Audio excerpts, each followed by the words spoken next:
Welcome to the Real Estate Pros Show, where we interview real estate investing professionals from coast to coast, as well as the service providers that serve the real estate investing industry. Our goal is simple: share what's working now to help you improve and scale your business to the next level and meet the pros that can help you get there. Real Estate Pros is powered by Investor Fuel, America's leader in helping real estate investors and professionals build the business you need to live the life you've always dreamed of. Let's start today's show. Property insurance for real estate investors doesn't have to be difficult, but it does need to be there to protect you when you need it. MyInvestorInsurance.com not only provides insurance at 15 to 30% cheaper than traditional agencies, it's built specifically for real estate investors like you. You can set up an account in about 2 minutes, get quotes on properties, turn on and turn off insurance for your fix and flip or rental properties in around 2 minutes without having to talk to anyone directly, all through our portal. There's no better way or faster way to make sure you've got the coverage you need to protect you, and no more lengthy policies either. Once you're set up, you're billed monthly and prorated by the day for however long your policy is active. It's powered by MSI, the third largest independent MGA, with 1.5 million customers and more than $1 billion in cumulative premiums written. Get set up today in about 2 minutes at myinvestorinsurance.com/fuel. Hey everybody, welcome back to the show. Today we have a special guest here, Sabrina. Sabrina, welcome to the show. Super excited to have you on. You and I were just speaking offline before we started recording, so super excited to speak with you today about your experience and what you have going on in all your businesses right now. So why don't you just introduce yourself to the audience, your background, and just how you got here. Okay, thank you. My name's Sabrina, like Christian said. I have been doing real estate for almost 5 years now. I'm originally a Thatch Win student, so I started off trying to do burrs, and I ended up getting into flips. I worked myself out of my 9 to 5. In the middle of all of that, I got divorced and became a single mom, and now I've built kind of like a pretty decent size real estate, I guess, investing journey scenario. I still wholesale, I still flip. I have one out-of-state rental, and now I teach people how to do all of those things as well. Very cool, very cool. So what inspired you to get into real estate? Believe it or not, it was kind of COVID. I was still married at the time. I was the financial head of household. My husband was a stay-at-home dad. And when COVID hit, I was a medical coder, and I lost all my hours. And I had been kind of thinking about real estate here and there for years before then and just never did it because I worked so much at my medical coding job. When COVID hit and I had all that time, I was like, okay, I'm going to do it now. That's what got me to get into Thatch's mentorship. And then 9 months later, I got my first flip, and that first flip, I made $80,000. So that kind of started the journey. It basically made my entire year's salary on one house. And I was like, yeah, let's, I'm going to keep doing this. Now, how fast can I get myself out of my 9 to 5? My son at that time was also 9 months old. So it's like, how do I get myself out of working 10 to 12-hour days so I could spend more time with him and make the same amount of money? And that's kind of how the fire started, I should say. No, that's awesome. Yeah, I definitely am a firm believer that, those things kind of needed to happen to propel you to where you are now, right? So everything happens for you, not to you. It's the old saying, right? So that's awesome. So why don't you catch us up to speed on what does your current business models look like today? I mean, I know you're doing some, flipping and wholesaling and things like that, but why don't you just walk us through, what does your day-to-day look like? And then, how does your operation just look like as a whole? So I worked myself out of my 9 to 5 on those flips that I did in Washington, and I just recently moved back to Arizona. So I'm starting kind of ground up as far as prospecting goes. I have 5 VAs right now that I'm training and that are on my team. So we kind of JV deals is they get the lead, I nurture and close, and then we split the assignment fees 50-50, or depending on what it is, because I'm also an agent. Or if I end up flipping it, I will partner with them on it, things of that nature. So it's kind of a well-rounded machine. I also just started hard money lending also, so I know that side of the game. So I would say my day to day basically includes a lot of calling for loans, nurturing my VAs, nurturing the leads that I have. I do social media as well. I do webinars. So it's a crazy day on top of I homeschool my son. So that Oh, usually wow. happens first, and then all the real estate stuff comes after. So yeah. Yeah, sounds like you got a lot of stuff going on. So why don't you share maybe some of your biggest lessons you've learned from maybe, flipping and wholesaling properties that you've had in your experience? Stop living on an island and join the #1 mastermind in America for professional real estate investors. Investor Fuel is a community of hundreds of the nation's top investors working together to build stronger businesses and better lives. In addition to the amazing community of real estate investors acting as a board of advisors for one another, Investor Fuel members have access to 100% funding on purchase and repairs for our members only, a health insurance program, and benefits and discounts that more than pays for the membership of most of our members, meaning it's actually costing you money to not be a member of Investor Fuel. If you're looking to scale your business and build a business that allows you to live the life of your dreams, please visit investorfuel.com today and book a call with our team. I have learned a lot of lessons. My most recent one, I lost $70,000 on a project that I did. I did, yeah, it's rough. So that was probably my biggest lesson. That house was on a septic tank. I did not update the septic tank when I had the chance to, and then I had to sell it because then I was moving back to Arizona. It's kind of like a series of events that happened. My ARV went from 750 and I ended up selling it at 560. So that house was my biggest lesson. Learned other small lessons like don't emotionally buy. I've made that mistake. Don't buy a house without a sewer scope because I did that before also. And then the sewer was bad and I had to pay 16 grand to have it fixed while I was in contract with my buyer. Don't let off on your prospecting. I've learned that lesson also. If you stop cold calling, if you stop having people doing outbound outreach, your business stops. So that one I've learned also. Lots of lessons, just as many wins, but the lessons Yeah. seem to sting a little bit more. You know what I'm saying? No, know what you're saying. Yeah, definitely. Yeah. Wow. That sounds like, definitely you took some hits there, but I mean, it's great that you learned it now, right? Because now you're able to help other people avoid, those same mistakes, right? So it's kind of good that you got cut up a little bit, right? And went through the fire, but you got through it and you're here, right? So that's just a Yeah. testimony to showing that, adversity, right? A lot of people, they'll go through something very difficult like that. And they'll just get a bad taste in their mouth and then they almost give up, right? And I Mhm. also heard something you mentioned as far as, your marketing. A lot of times, you have to keep, the train rolling, right? Because if Yeah. you stop your marketing, everything resets. It goes back to zero.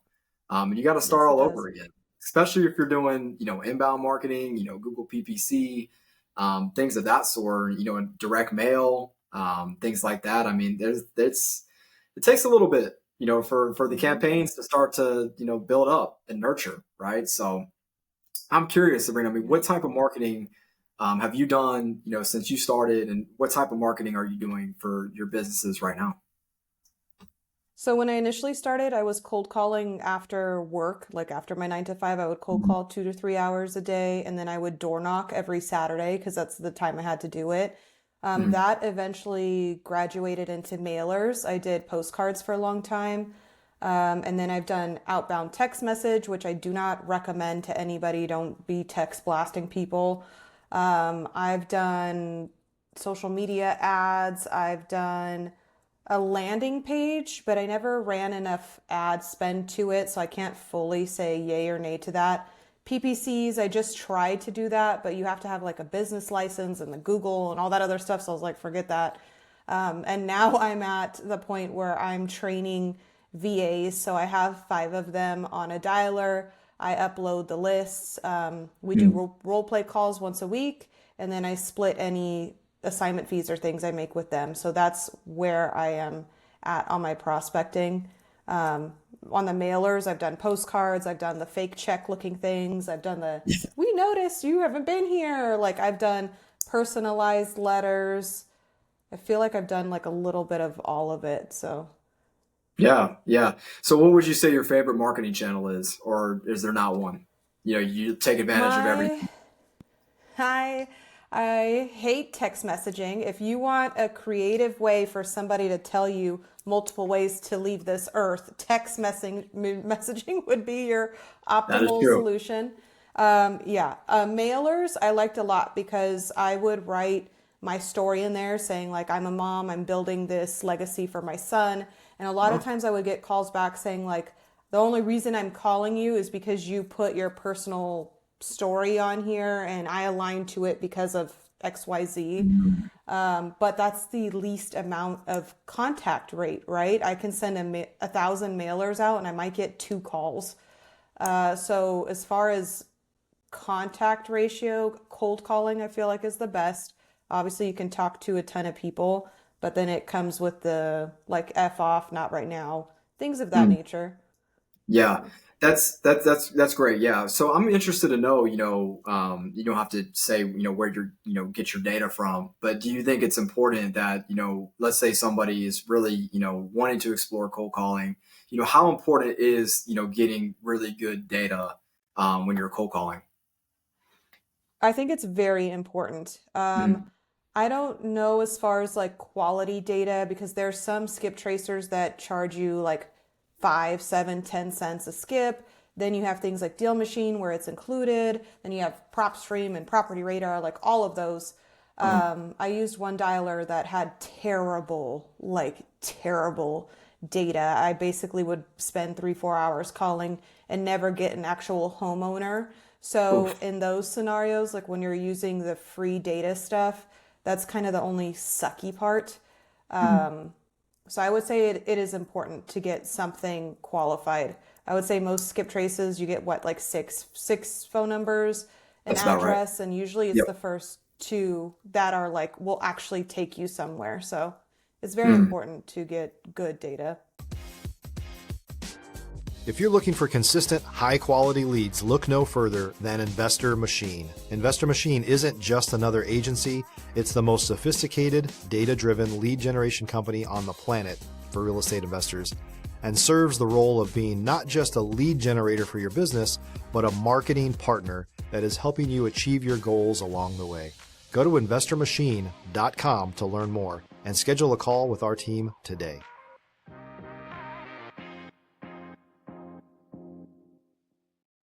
Yeah, 100% agree. I want to transition more into, your house flipping background as well. I'm interested to know, what type of mistakes have, you learned with flipping a house? Have you managed, multiple, properties and, at one time? Like, how did that work for you? Were you ever flipping more than one house at a time? No, and that's kind of what opened the thing to wholesaling, which Uh-huh. now, knowing what I know, I wish I had been doing multiples at the same time. Yeah. I've always done the flipping on my own. I never had partners, and as I've met more people who are really big in flipping, doing like 10 projects a month, things of that nature, they all have money partners. None of them are doing it on their own, and I was doing it on my own the entire time. Mm. When I would do a flip, if I had another lead from my outbound stuff, that's when I would wholesale it. So I wholesale in between the flipping. I enjoy flipping more than wholesaling, so that's kind of Yeah. how that balance came about. It was like I still want to make money on this deal, but because I'm not partnering with people on the money side, I'm only stuck in this one project. So yeah, that's more of what I'm going to bring into my business now is actively looking for money partners to flip projects with. So I don't have to take them all down. I can leverage it more, do more properties at once, and go from there. No, that's great. That's a great game plan. Thanks for sharing. That's awesome. So, when you learn flipping and wholesaling and things like that, as you grew and as you scaled, you start putting more deals under contract and started making more transactions. How would you say, the importance of networking and mentorship is to getting to that point? Did you invest into, getting different mentors, different coaching programs, things like that? How did that look like for you throughout your journey? Yeah, I would say it's so important because there's so much free information out there. You could sit for hours just listening to podcasts and watching YouTube videos and things of that nature.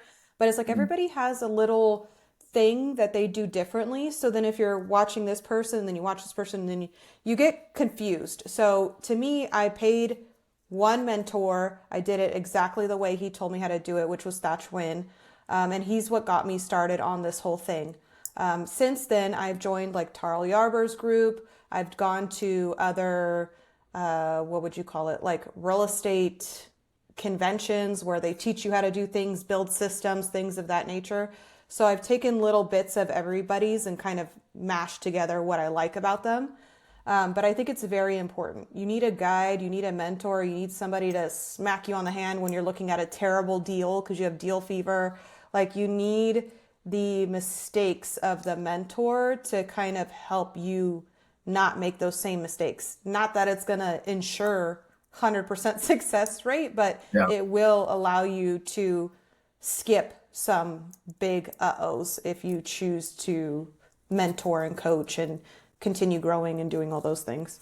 If you're a new or newer real estate investor looking to launch or grow your real estate investing business, please check out Investor Fuel Club. It's a coaching community, but unlike anything you've ever seen before. And you can actually partner with members of our mastermind from coast to coast on deals right in your market. There's no better opportunity to build a consistent business than to literally partner with pros to help you avoid costly mistakes, avoid the need for capital to do deals, and help you eliminate your fears as you're starting your business. Learn more about Investor Fuel Club at investorfuel.com/club. No, 100%. Because just like you said, I mean, there's an unlimited amount of information out there, and everybody out there is telling you how to go do it this way, and then comparing it to this way and doing it that way. And it's like, it's information overload, right? So it's important just to kind of Mm-hmm. just focus on one thing and focus on, this person can get me from A to Z. They've made the mistakes, they've had the experience. You can kind of trim through the fat, if you will, not have to spend as much time trying to find all this stuff on your own. And then you're going to make a lot of mistakes too, right? Because you're not going to get, Mm-hmm. that hand-on-hand connection that you need with working with somebody, on more of a one-on-one or maybe like a group setting type of basis. So that's awesome. I'm interested, right? Because you and I were talking, offline, and I know you help people in this business, for those that don't know. So why don't you kind of explain, Sabrina, what does your program look like? How do you help other people achieve, the success that you've had in real estate? So I have a school account, which is basically group coaching. I've created, I want to say it's 10 hours of recorded podcasts, but not podcasts, but very similar to this, like me teaching you A through Z how to find a deal, what determines a good deal, how to talk to contractors, the GCs, how to estimate rehab budgets, how to get it under contract in the first place. Then once your project is complete, like how to find a good agent, what your listing should look like, how you should price this thing. So it goes through the entirety, everything that I do on my own projects. It goes through all of it. Like I did not miss or hide or do anything. It's all there. Yeah. And then I also have mini course on wholesaling because that's also a big part of my business is because I do that while in midst of flips. And then I'm working on an out-of-state investor rental course because a lot of people live in these really expensive markets like, Seattle or the Bay Area or SoCal or New York, and they can't exactly start their rental or real estate journey in their backyard. Mm. So it's going to go through that as well. The Mhm. coaching itself has all those videos plus 3 calls a week with me. So we have a role play call, we have an accountability call. So depending on where you are in life, like I have some people who are focusing on flipping, some people who are focusing on wholesales. I have agents in there also. I have people who make a lot of money, like dentists, doctors, and they need to know where to park this money, things like that. And then on Friday, we have a Q&A call. So like for my people who are prospecting or my people who are in the middle of a project and they need advice, we go through all of that on the Q&A call on Friday. That's great. That's super cool. I heard you say accountability. So when you're going through the accountability calls, are you kind of just giving more accountability on like, where are they at, making sure they're on track? Are you diving into maybe, mindset, personal development? What does that look like as far as the accountability? I would say all of those. We do it in a group setting. And I know where each one of my coaching clients is at in life and things. So I stress that they have a self-care routine of some sort because we can all get like caught up in this real estate thing and Mm-hmm. lose our self-care. So we have self-care. I make sure if they have some sort of like nutrition goals, like one of my clients, he's trying to gain weight. So he's like, I need to eat 3,500 calories. That's one of his accountability things. There you go. If they're prospecting, like mailers, like how many mailers are you going to do this week? How many calls are you going to make? If you're not doing that, let's say you're a busy 9 to 5 person, how many houses are you evaluating? How many wholesaler lists are you on? Things of that nature. So it is very much like a well-rounded health, real estate, also like life things. Like if one of my clients he's a single dad. So it's like when it was his daughter's birthday, okay, like what are you going to do for your daughter's birthday? When is that happening? How are you going to move your other stuff around so that you can get that stuff done on and also be present for your daughter? Things like that. I love that. Yeah, I like how you have the personal touch to it. I think that's important, right? There's so much out there to where it's make money, make money, make money, grind 16, 18 hours a day. And it's like long term, it's just not sustainable. You have to Yeah. actually, like you said, take care of yourself because, you're not going to take any of this when you go, right? Let's be real. The Right. same, you really want to build, this type of business or any business for what? To get more time, to get more freedom, spend, that time, with people that you actually care and you love, right? So I love how Mhm. you have, that personal touch to, your coaching. That's awesome. Well, cool, Sabrina. So where do people need to go? Where can people reach you to find you and work with you? At Maples Invests on Instagram is the easiest way. You can DM me there. If you wanted to check out my school coaching course, it's Maples Academy. I have TikTok and Facebook and all the other things, but it's easiest to reach me on Instagram. Yeah. Then we can go from there. Cool. Awesome. Well, we'll make sure we drop those in the description on our YouTube so people can find you. But thanks for so much for joining, Sabrina. I hope the audience got a lot of value from this. Hope everyone did, and I definitely did. And it was great speaking with you. Thank you. Thanks for having me. No, of course. Of course. Well, guys, hope you enjoyed today's episode. As always, my friends, and as always, we will see you on the next episode. You take care. Thanks for joining us for today's Real Estate Pros Show. You can learn more about the amazing benefits of the Investor Fuel Mastermind community, including surrounding yourself with hundreds of other rock stars, 100% financing for your deals, and members-only discounts from vendors you're likely already using that, as a member of Investor Fuel, will save you more than the cost of your membership. Visit investorfuel.com to learn more. If you're interested in joining us as a guest of this show, please visit investorfuel.com/pros to apply. You can also check the show notes for access to free resources, how to get access to world-class lead generation, and much more. Don't forget to subscribe so you never miss another episode. Have a great day. We'll see you on the next show.